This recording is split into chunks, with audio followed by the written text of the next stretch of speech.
I mean, actually, I don't know if you folks know this, but the most important religious realignment in the world in the last quarter of the 20th century was the transition in Latin America from being basically a homogeneously Catholic continent to being a competitive religious marketplace. And most of that growth was at the expense of the Catholic Church and in the favor of Protestants, mostly evangelicals and Pentecostals. Latin American bishops did a study in the 90s in which they found that they were losing 8,000 people every day to the Pentecostals and the evangelicals. I mean, more people converted from Catholicism to Protestantism in Latin America in the last quarter of the 20th century than did so in Europe in the entire century following the Protestant Reformation. And the numbers are just mind-blowing. Because of that, to be honest with you, the relationships between Catholic bishops and leaders of those Pentecostal and evangelical churches in Latin America have not always been without their complications, let's say, okay? Because I think there's a whole generation of Catholic bishops in Latin America that saw some of these guys as kind of fishing in the Catholic pond. In other words, saw them as the competition. And to be honest, sometimes some of the public presentations by some of these evangelical and Pentecostal preachers were not particularly friendly to the Catholic Church. There was a kind of culture of animosity that developed. But Bergoglio was kind of always the exception that proved the rule, because he worked very hard at having very good relations with these guys. In fact, he was famous every year. There was a massive ecumenical prayer rally he would go to in the soccer stadium in Buenos Aires. And, tens of thousands of people would show up. And every year he would get on his knees and he would pray with the local evangelical leader and the local Pentecostal leader, which drove some traditionalist Catholic opinion nuts. And he would be branded a heretic and so forth, but he felt it was important enough that he was willing to do that. So he comes into office with a strong ecumenical commitment, and it's following through.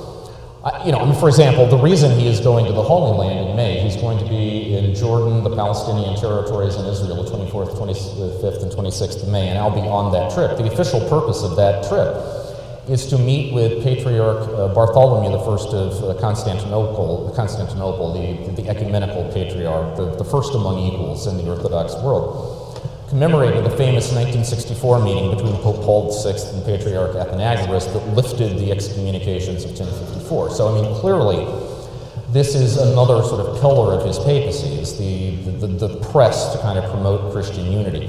I guess what I would say is this is a pope who is going to be opening the door to you. My Lenten discipline would be walk through it. Not in the sense of swimming the Tiber necessarily, but in the sense of good neighborly relations and a kind of reciprocity to build the kinds of strong relationships of friendship and common cause that are possible when both sides have their hearts in the right place.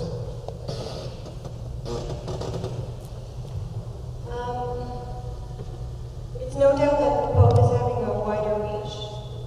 I hope my parents can hear me, because they couldn't hear before. I think about that in terms of globalization, social media, but also the simplicity of the message. Mm-hmm. And I start to see an alignment with other basic messages from far-reaching religious leaders, like the Dalai Lama, for example, around just compassion, like very basic messages. Can you comment on that? Well, sure. One thing that many of us have noted, the Holy See created a Twitter account, launched it about midway through Benedict's papacy, and it had good success during the Benedict years, but it's really exploded in the Francis era, which is both, I think, a reflection of the appeal outside the bounds of the Church of this Pope, but it's also the fact that this is a great Pope for Twitter. He tends often to speak in these 144 character bites. If you're married, it's fine to fight. Let the plates fly, just don't go to bed mad. You can tweet that, right? And it has a kind of popular appeal. Or, when he says that, somebody hasn't really taken the Christian message to heart if they're always walking around with a frown on their face, right? Stuff like that. So I do think in that sense he's a good Pope for social media. But,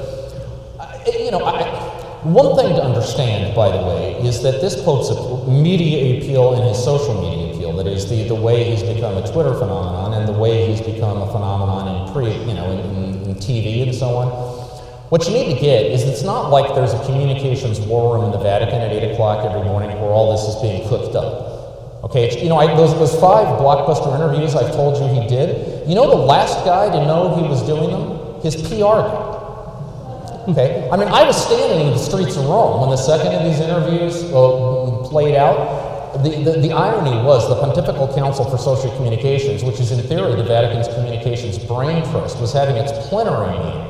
Right? This interview in La Repubblica rolls out, they're all getting pings on their iPhones, right? That's how they're learning about it. So, I mean, it's not like this is a concoction, you know, of some team of spin doctors and, you know, and so on. And I think, honestly, that's the heart of its appeal, isn't it? That, you know, it's, you know, people can say similar things. I think what works with Francis is that there is a clear track between what people perceive to be the reality, the personal reality of the man and the message. So the directive is coming from a higher source. Yeah, well, you know, this is the first pope. This is the first pope named Francis, and so one of the famous phrases associated with Saint Francis was, "Preach always, and when necessary, use words." You know, I think we're seeing that in action with Pope Francis. Right? That everything he has done since his election has struck the world as a very convincing sermon, which means when he occasionally renders that sermon into speech, it has extra evocative power. Thank you. Sure.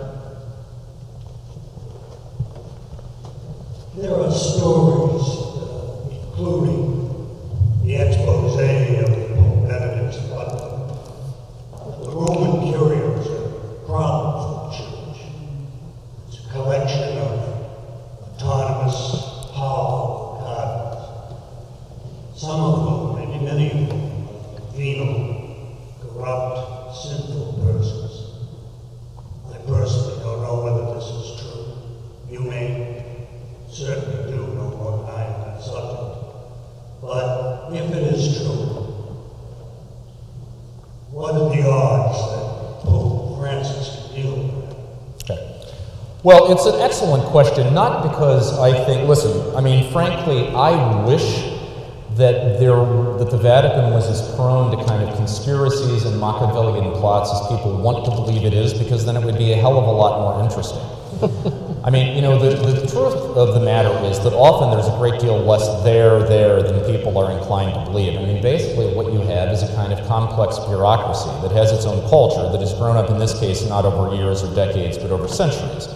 And therefore does often tend to be fairly allergic to change. And so the question you're asking is a good one, not because I perceive any organized palace coup, you know, any conscious cabal of figures in the Holy See who were plotting to obstruct Francis's reform. I mean, the Italian word for that would be magara. I wish that, you know, it was that sophisticated, but no. I mean, basically what we've got is institutional inertia coupled with personalities who are very invested in defending privilege that they've worked a very long time to develop, and aren't really interested in letting it go.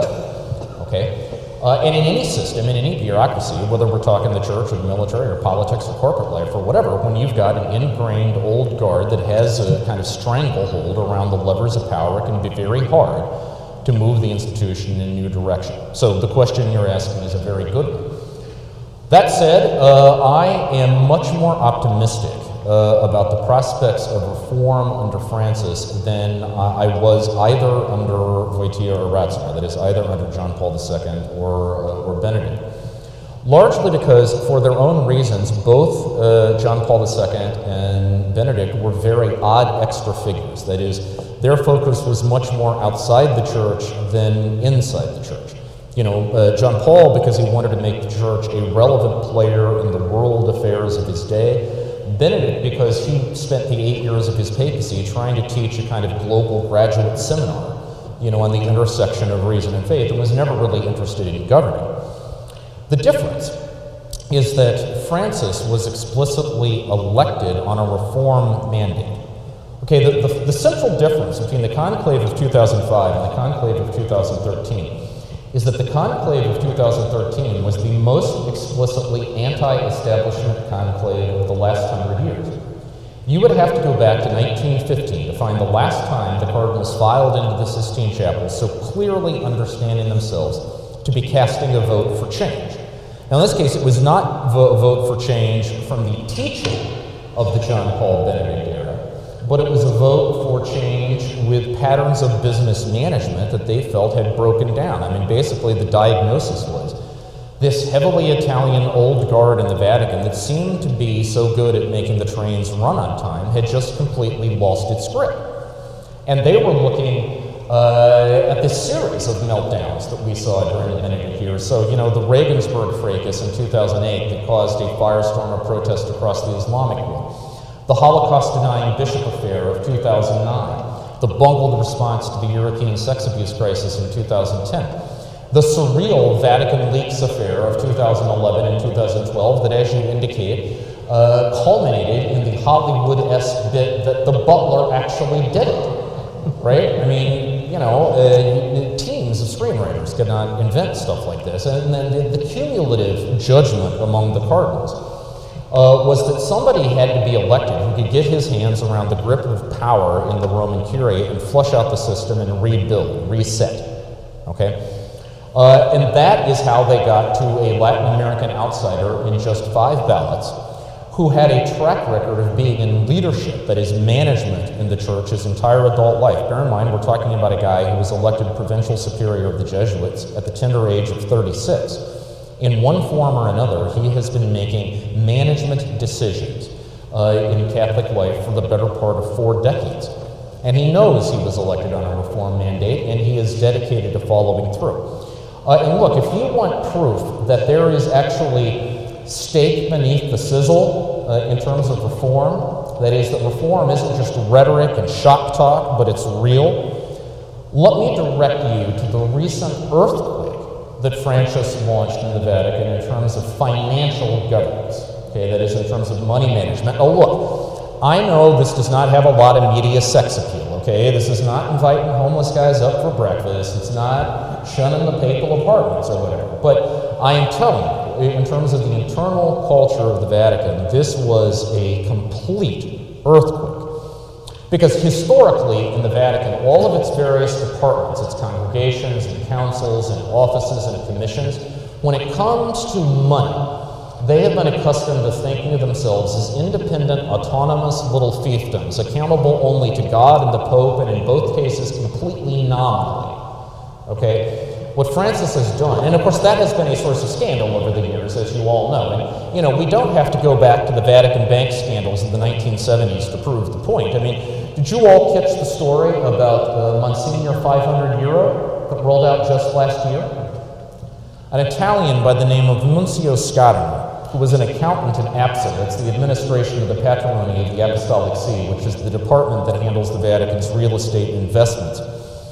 Scarano was known around Rome as Monsignor 500 euro because when he went out for dinner, he would always have this thick wad of 500 euro banknotes in his pocket that he would pull out to settle dinner checks. He was arrested in June for participating in a plot that comes out of a spy novel, okay, to smuggle $30 million in cash back into Italy from Switzerland on behalf of a family of Italian shipping magnates on a private Gulfstream jet, and using the services of a former agent of the Italian equivalent of the CIA. And as if that's not bad enough, he was rearrested in December when it turned out that even though he was theoretically getting paid 35,000 euro a year in the Vatican, in his hometown of Salerno, he owned a network of real estate properties that were worth tens of millions of euro, and that he had a private art collection that included originals by Van Gogh and Chagall. Now look, I don't have an MBA, but I don't think you need one to know that something doesn't quite add up about him, right? And of course, the backstory to this guy had worked in APSA for, you know, the better part of 20 years without anyone flagging this. This is the culture that has to be rebuilt, okay? So what Francis has done is he has created a new 3-part structure. So at the top of it is a new council for the economy. He abolished a previous council of 15 cardinals that was theoretically in charge of the finances. He created this new gang of 15 that has 8 cardinals and 7 lay people.